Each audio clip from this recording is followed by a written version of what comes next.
Iki sapa biayaan? Senanangan. Kaya ora ngerti tata krama. Lek. Celekno mripatmu. Jerengen kupingmu.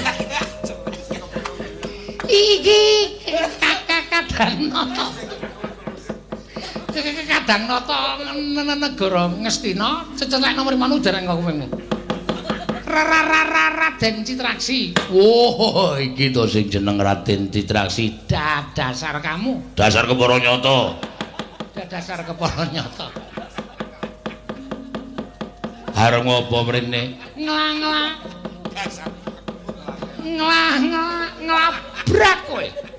Kowe gelem bali apa ora? Ora gelem bali. Klakson. Kelakon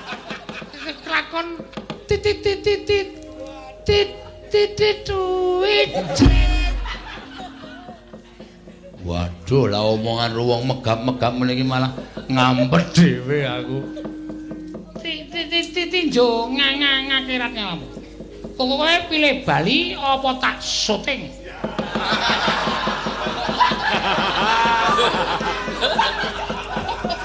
Milih ya.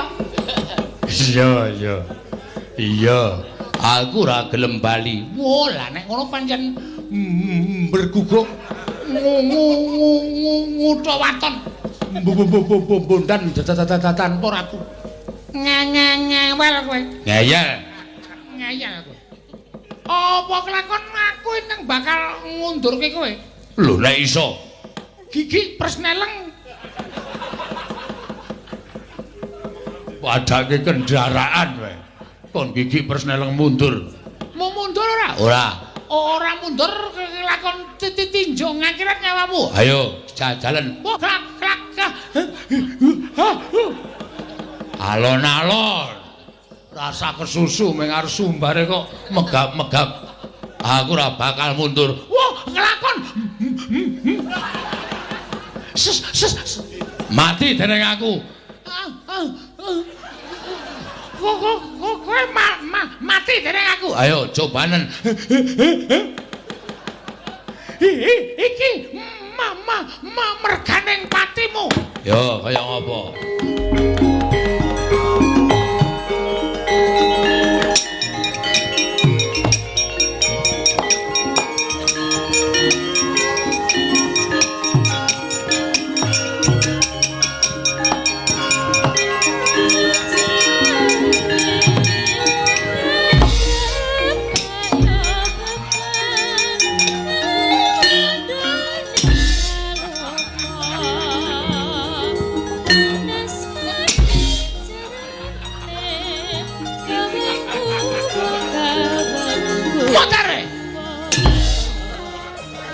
Kompak kok iki.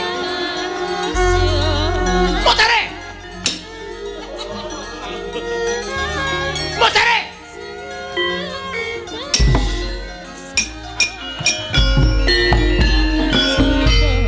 Piye? Iki ora kompak iki. Kudune tanganku tiba ning siramu ki keprake majek, terus drame mak der. Ning iki kok ora padha. Coba tak jajali. Rasa gue gamelan. Yo. Iki mergane patimu. Oh, ta. Telat. Telat kok ora dipreksake. Lah ya kuwi.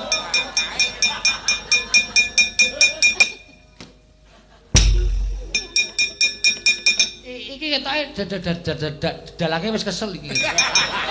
Ora gelem majake keprak karo wayang. Ayo mbok menawa. Mati kowe. Wodan jarake adoh. Piye? Coba kowe. Coba kowe. Nek kowe pas berarti dalange pancen sentimen karo aku. Sesekali lagi ya. Yo.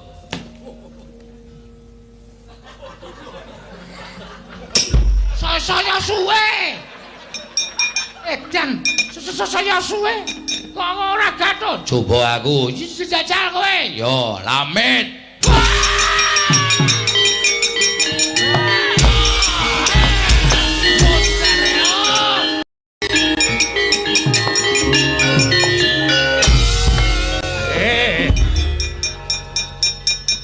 Mencelat kok temangsang ning sirah. Sorry, Man. Piye le perang? Ora sukses. Kok ora sukses? Kula gelo. Kok gelo? Kula wis mangkel. Tantangan.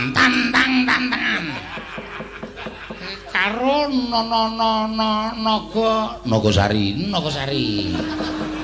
Dudu. Oh. Sapa kae? Naga Bantala. Naga Bantala. Terus barang wis kedadean kula ngantem niku anggere tangan kula tiba teng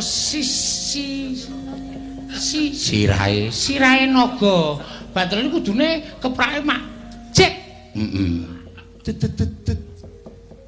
Apa? Sing makdes. Dram. Drame makdes. Ning mboten, Mas. Apa iya? Mbok yakin. Oh iya to. Kudune rak ya bareng main kompak. Mboten, niku ora bareng. Cetha nek kula niku wayang disengiti. Ha iya. Wayang ora dadi setujoni. Weh. Kula nek ngantem nol, dis ngoten niku keprake ra gelem muni, Man. Drame ra gelem muni. Mosok? Iya.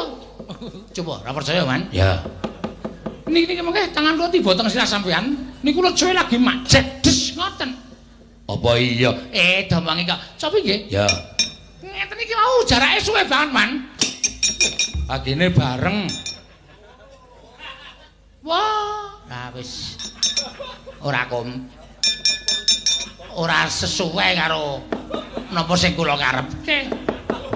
Jebul ora dong iki enggak jalan. Pahit. Duwe rombongan ora cerdas iki pahit. Nah ya wis ben Pripun, Man? ya wis rada masuk sithik ora apa-apa. Sesuk dipraktekne Ora wis ganti meneh sesuk. Edan sampean. Dur, nun. Maju ora le. Majeng nggih kenging mboten nggih kenging. Nek cara kula mbane kula maju ngentek-entekke wektu mbok luwung sing kawogan mawon, Mas. Bawa Durna menapa Koko Prabu Mandura sing wis aguh nrenggalangi kridaning Naga Pratala kali Naga Bantala. Kakang Durna, Pripun, Mare? Kurawa bubar mawut boten kanten-kantenan. Maripun? Sampeyan nek mboten maju mboten ajeng rampung-rampung perkarane niki. Naga Bantala. Naga Pratala ora minggat arep aku aja nglakon dolan cundha maneh. Aduh.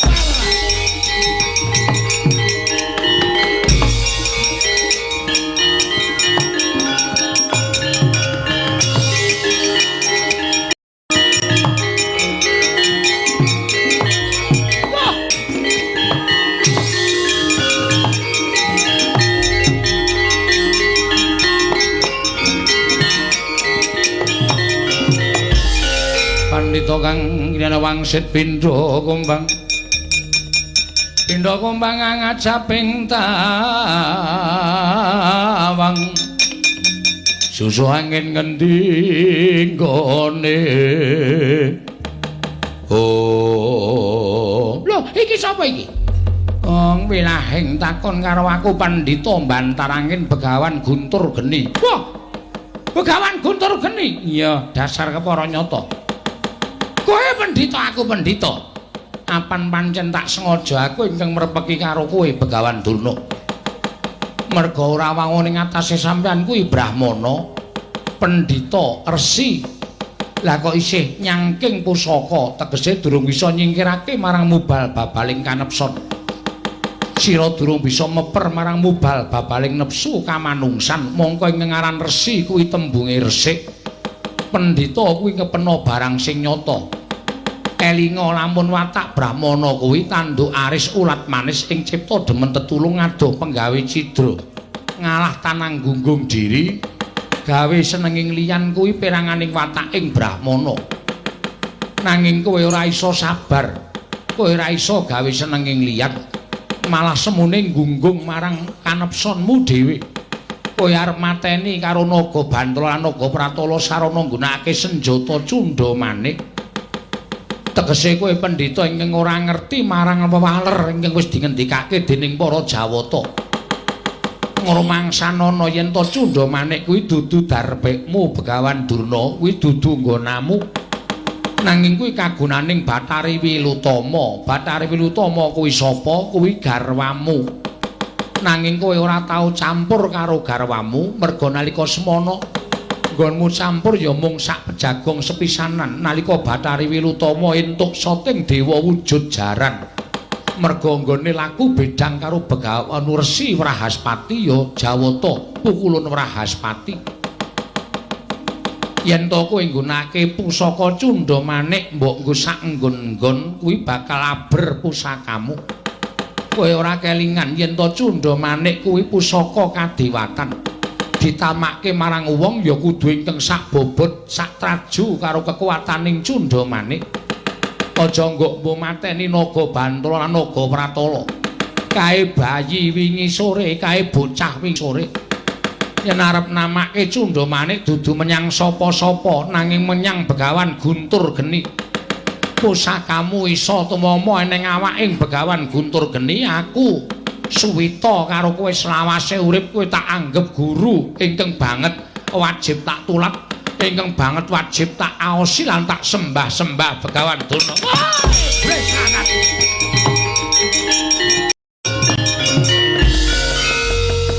Oh, lah kok sithik ucapmu nanging nandes ana ing ati kowe Guntur Geni.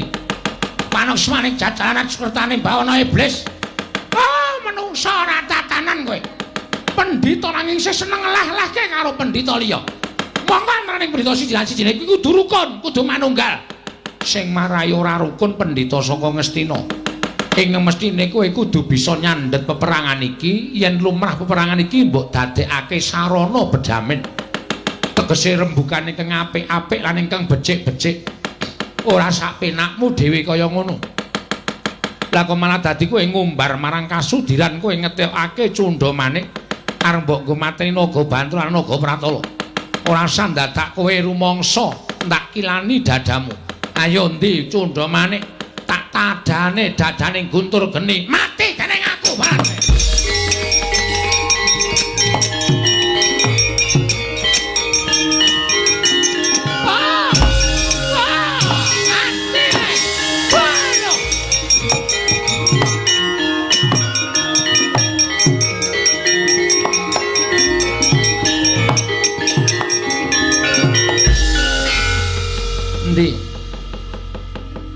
Mula Begawan Durna elinga sing jeneng pusaka ampuh ki nek nggo tumindak ala ana tetembungan ala ora bakal tumama ning becik.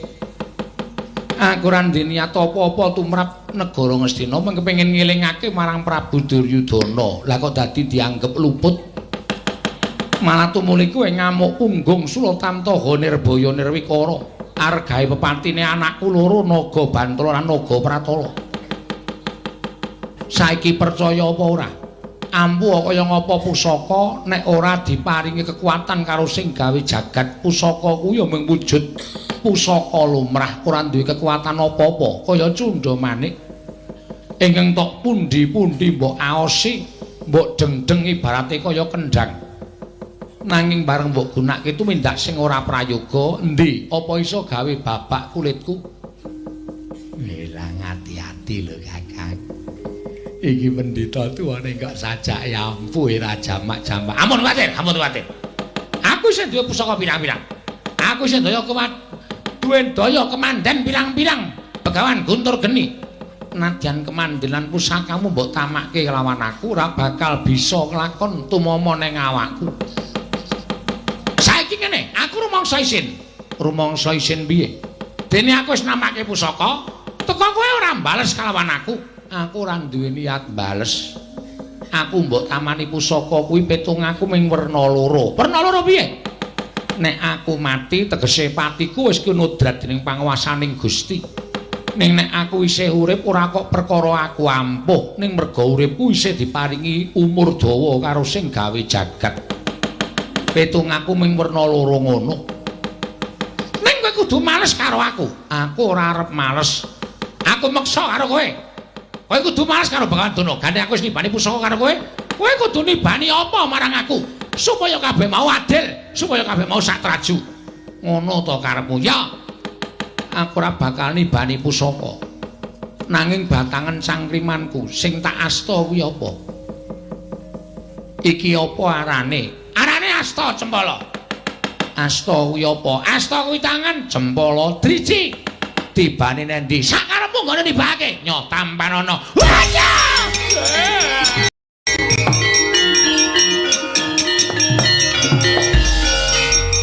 Ketangger sampean. Munia pendhita pengpengen mungsuh Begawan Guntur Geni sampean ora iso suwala, ora iso selak. Cundha manik kula weruh dhewe ora temomo ning awake Guntur Geni. Ya pendhita kok ampuh kaya ngono. Bareng sampean ming diatungi tangan kok jengkelang kuwandane. Iki apa? Asta cempala. Asta tangan jempala driji dibani nendi? Sakarepmu. Adeyeng. Dek Pate, pripun? Kok ngoten to? Kula niku gumun karo pendhita niki. Pinter, ora sombong, ora umuk, tur ya cekatan. Niki napa? Asta cempala. Asta tangan, jempala driji dibani nendi? Sakarepmu. Ya aduh. Kok taces-taces sampeyan. Kula gumun karo pendhita niki. Sampeyan niku mung diatungi tangan kok ora iso mangsulan. Niki napa? Asta cempala. Asta tangan jempala driji dibani nendi? Saremu. Hei. Kok terus-terusan ta? Pancen kula ya gumun karo pendhita nika. Bareng tangane diatungke, niki napa Dipate? Cokor kire. Hus. Niki napa? Cokor kire. Mbak Asta cempala ta? Sampeyan ngajeng bales kula ya. Ah, gugu ngarepe dhewe anak Prabu Baladewa kula semanggaken, Jen.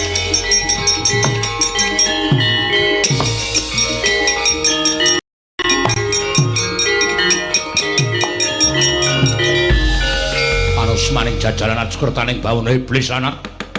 Wah, dalah. Lah kok jebul kaya ana kekuwatane naga Bantara naga Pratala. Kamimbuhan ana menungsa tuwa pendhita ingkang ngumbar kasekten, ngumbar kasudiran. Apa dianggep Baladewa di karo kowe? Pendhita, naga Pratala, Prabu Bandung Naga Sewu, kuat nadai kaya lugoro aku mekuru karo kowe.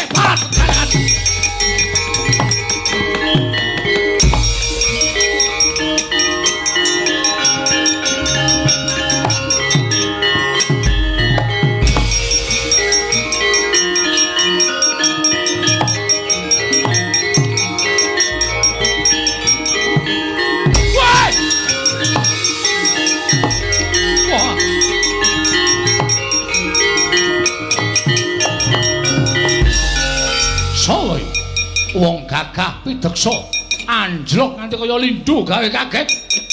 Prabu Bandung Naga Sewu. Lho. Prabu Bandung Naga Sewu dasar Puranyata. Ayo ndi Prabu Duryudana. Ora gelem teka ning arep aku aja nglakon dosa.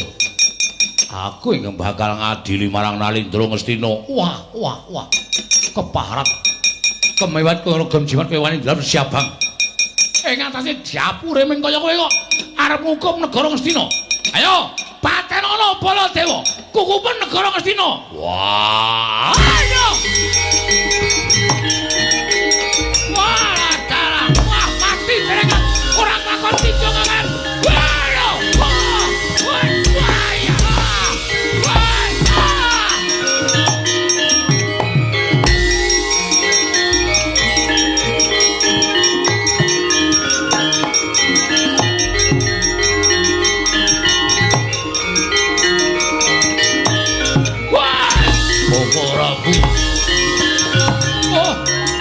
Edan.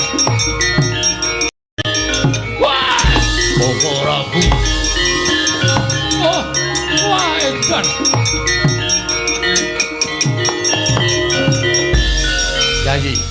Yayi monggo. Monggo Yayi kula aturi mindak.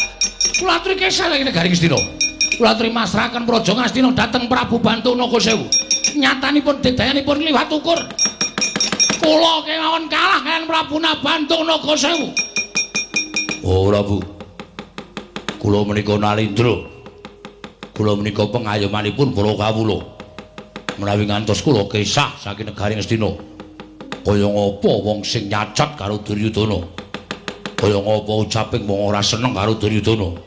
Disengku karo ratu sing ora tanggung jawab. Nadyan kaya ngapa wujude Duryudana mangke kula ajeng depani negara Ngastina. Ayo, endi Prabu Bandung Nagasewu?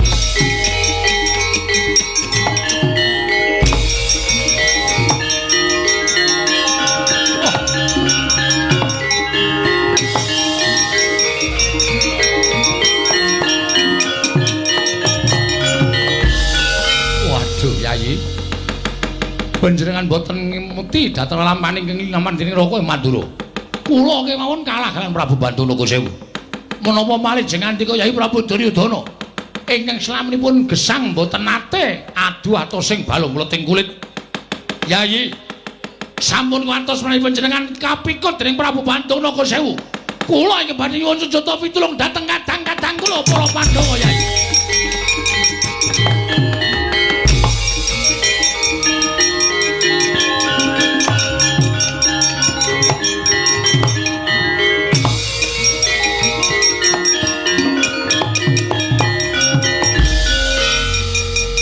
Iki sing jeneng Prabu Bandung Nagasewu.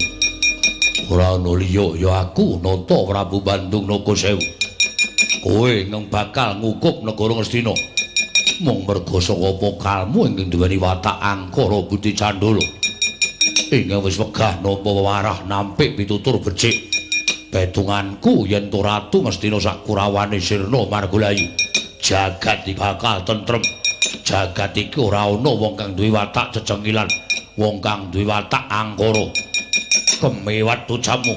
Ayo kukupen Ngastina sirnakno Duryudana. Wah lakon kene panjang kap. Wah